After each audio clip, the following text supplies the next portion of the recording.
This is called The Dance by Heather Hubler. The brush of the broom slowly drifting back and forth across the dappled gray floor created a sort of lulling melody. One many would deem a monotonous or perhaps dull annoyance, but Sam thought it was impressive in its simplicity. The worn bristles slid so smoothly, humming to a timeless rhythm, carrying away the debris of life. It was the soundtrack to Sam's little piece of this world. It was the sound of security. It was the sound of money, hard-earned. It was the sound that staved off loneliness, and he would no longer hear it after the day's end. He was too old, they say. He was starting to miss things. His hearing was going, his eyesight was failing. They said all kinds of things, but none of them held a lick of truth. The CEO's nephew needed a job, and Sam was replaceable. It didn't matter he'd been employed at the aquarium for most of his adult life. It made no difference that he never missed a day of work. He didn't matter, not to them. The finality of the next few hours set in, stealing his breath from his lungs, and the broom slowed to a halt. Sam gripped the tip of the long handle with his worn palms, resting his forehead against them. His eyes squeezed shut as they welled with unshed tears. Himself, he wasn't going to do this. They could force him to leave, but they couldn't choose how he dealt with it. He was trying to remember that. He really was. His father's words kept whispering in his ears on repeat, urging him to listen. Son, I'm going to tell you something that will see you through this thing called life. A man's place in this world is often out of his control. Good things will come along and make you want to dance for joy. Bad things will too, and those may cause you to stumble. But no matter what happens, you can choose how you go on. Sam hastily wiped at his eyes, his spine straightening. He needed to shake off this melancholy. He looked around at the vivid colors and the undulating water that spoke home to him. The jellies in their grand floor-to-ceiling tanks dancing to a song he felt down to his bones. He envied them.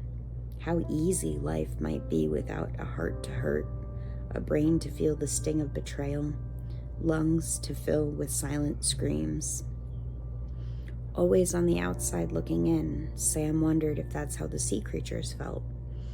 It was a simple matter of perspective, but it made such a profound difference.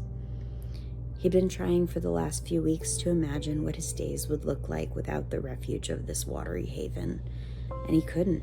He just could not. His cramped apartment already felt empty in the few hours he spent there when he wasn't at work.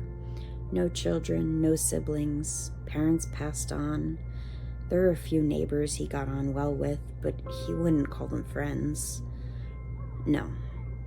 His real friends lived in a world he could only observe, but they always listened. They never judged. He hummed and sang while they swam along beside him. He twirled his broom, gliding across the room like Fred Astaire, and in his mind they applauded.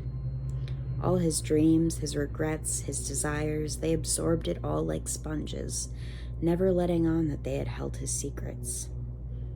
It couldn't end like this. He wouldn't let it. Mind made.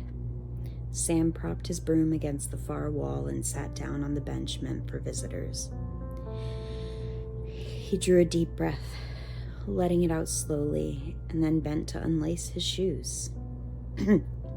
Mr. Sam, you in there? Xavier called. Or was that old coot? The stupid aquarium creeped him out at night, all those sets of eyes, unblinking, staring at him wherever he went. If he didn't need this job to keep him out of jail, he would never set foot in here again. As Xavier moved to turn on the overhead lights, a large shadow loomed in his peripheral. He wheezed, clutching his chest. You stupid freak-ass monsters. Thankfully, it was only those dumb jellyfish. Wait, why were they all floating together? He stood there a moment, trying to make out what he was seeing. The strange sight drew him closer and closer until he was right against the glass. And then it clicked. They were surrounding a human form splayed out at the bottom of the tank, clothed in a drab green uniform. Xavier stood mesmerized by the morbid scene playing out before him, unable to look away.